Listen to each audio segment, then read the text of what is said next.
to my channel. So for today's video, i-haul ko na sa inyo yung pinamili namin sa Mandaue. So hindi ko agad dito na i-haul agad ng isang araw. So ngayon ko pala siya i-haul sa inyo para mapakita ko sa inyo kung ano yung mga pinamili ko sa Mandaue. So yung makikita nyo naman sa video, so yun medyo marami pa rin talagang kailangan. And hindi pa rin kasama yung dinaanan namin dun sa Quezon City. Sa Mandaluyong na Mandaue kasi nga hindi available doon yung binibili namin na table and chairs na para sa Dirty Kitchen. So yan, start na tayo. So pakita ko na sa inyo mga pinamili ko. So medyo madami pa din pala talaga na kailangan pa, nakulang pa ng mga pinamili ko ng last time. And update ko lang pala sa inyo mga kalapachera, sa Mandaue pala, meron pa rin sila mga promo items na meron pang mga iba. And then yung mga iba po na promo nila before. So, meron ding hindi na naka-promo. Pero medyo ngayon, kung pumunta kami kasi doon sa may Mandaue sa Quezon Avenue to madami siyang tao doon ngayon na mga namimili kasi marami pa rin atang mga naka-sale pa na ibang items naman, hindi na katulad nung before. So, yung pakita ko na lang din sa inyo yung mga pinamili namin. So, ito, bumili na ako ng rectangle food storage with snap lid. So, yung may takip na, ito, yan, ganyan siya. Binili ko yung may parang, yung storage na nalalak. So, 2,200 ml. Kasi nahirapan nga ako last time, di ba, na nag-aayos ako ng mga pinabili ng mga fish, ganon. Wala akong mapaglagyan kasi yung maliit na disposable na ganun, hindi siya talaga kasya. So, kailangan ko talaga ng ganito. So, para makapag-marinate na rin ng mga then pag nilagay mo na rin dun sa taas ng ref. So, yung bumili ako ng tatlong ganito. So, yung tatlo na ito yan. Bumili na ako ng tatlo. Ayan, ganyan siya kalaki. So, yan, ganyan. Bumili na ako ng tatlo para yan ang ilalagay ko sa pag nag-frozen ka ng mga pinabili mo. And then, alam ko, so, bumili ako ng canister. Yon, airtight canister. So, ganito. Para ito sa lalagyan na ng mga sugar. Sugar, kasi syempre, di ba, kailangan natin yung medyo, parang ito, yung hindi siya agad nabubuksan. So, kaya siguro airtight to. Medyo goma yung taas. At mahirap din siyang buksan. So, yan, ito. Bumili na rin ako. Para yan sa sugar. Kasi walang lalagyanan. Kaysa naman, di ba? Though wala naman langgam dito, pero syempre, di ba? Malay natin, since na ngayon, meron ng mga food, ng mga dyan, baka magkaroon lang na langgam. So, and, eto na, bumili na naman po ako ng 4 na picture frame. Ito photo frame.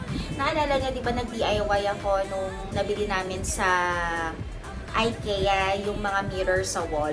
So, ilalagyan namin, napag-isipan na namin. Kasi di ba nabuo na namin to. So, pakita ko sa inyo yung video mamaya kung ano itsura niya na, di ba, na, na siya, kompleto na siya, nabuo na namin siya talaga ng maayos. So, parang sumobra rin ako dyan ng isang mirror na isa pang square. Hindi pa namin alam kung saan namin ilalagay yun kasi sumobra na siya. So, yun, pakita ko na rin sa inyo mamaya. So, bumili kami ng 4.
to set the rewind. And 19 was the year I had to leave you, but now I'm seeing all the signs. Is this really happening? I can't believe it's true. I'm just as surprised as you. Is this really happening? I can't be too sure, but one day I'll be yours again.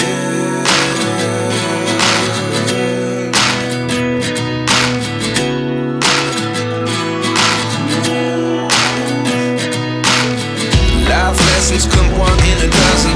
The other 11 give something from nothing.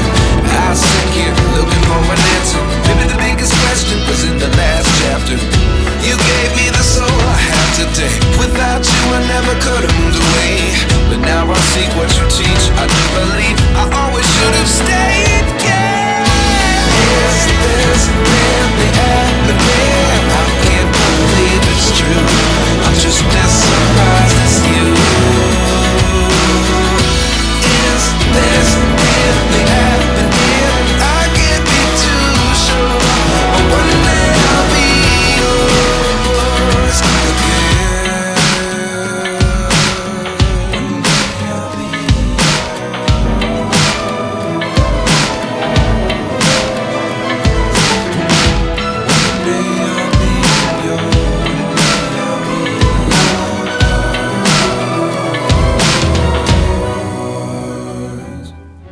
Life lessons come one in a dozen. The other 11 give something from nothing. Life lessons come one in a dozen. The other 11 give something from nothing.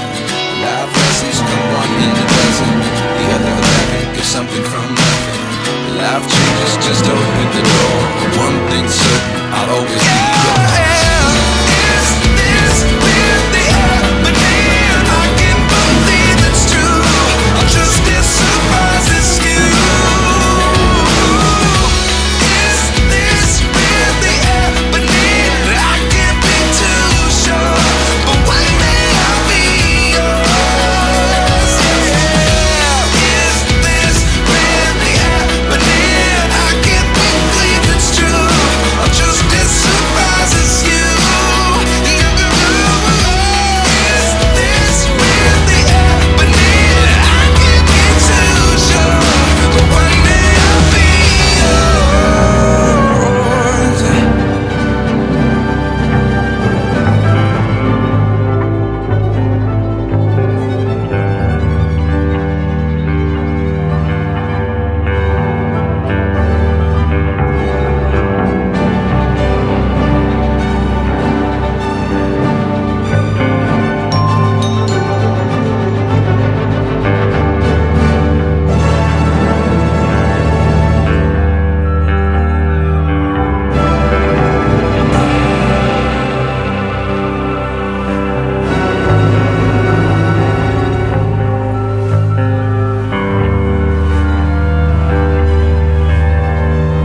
namin kasi halos na pinupunta namin na mas malapit sa amin is doon sa Quezon Ave. Kapag syempre, doon naman yung way namin pag pauwi kami doon sa kabila. Then kapag dito naman sa Mandaluyong, dito naman din yung malapit lang dito sa amin naman sa condo. So yan yung mga branches na madalas namin pinupuntahan.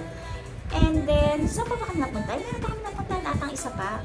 Parang yon kasi nung lalo na yung time na nagpapagawa pala ako ng bahay last year. Yung nagpapagawa din ako ng bahay last year. So yun, ganyan yung mga hanap ko. So yan ngayon, hindi ko alam kung kailan kami ulit pupunta doon. Siguro naman, tapos na. Pero siguro kung babalik kami doon, yung maliliit na lang siguro na mga kailangan pa. So yun kasi sulit kasi talagang pumunta doon sa Mandawi talaga. As in, makakasave ka talaga ng medyo malaki-laki. So yan mga kalakwatseras, yun na lang din muna ngayon. And please po, yung mga hindi pa po nagsasubscribe sa YouTube channel ko, so yung pa-subscribe pa rin po dito kay Jala Quatcheras. And sana po, pakishare din yung mga video ko sa iba po mga kakilala po ninyo. So yun, kung medyo natutuwa naman po kayo at meron po kayo mga nakukuha ng pod sa mga vlog na mga ina-upload ko po. So yun lang mga kalapatcheras. Please like, share, subscribe po dito sa YouTube channel ko. Syempre, Jala Quatcheras. And thank you po sa mga nanonood po at sumusuporta po dito sa vlog ko po. So yun lang, bye-bye!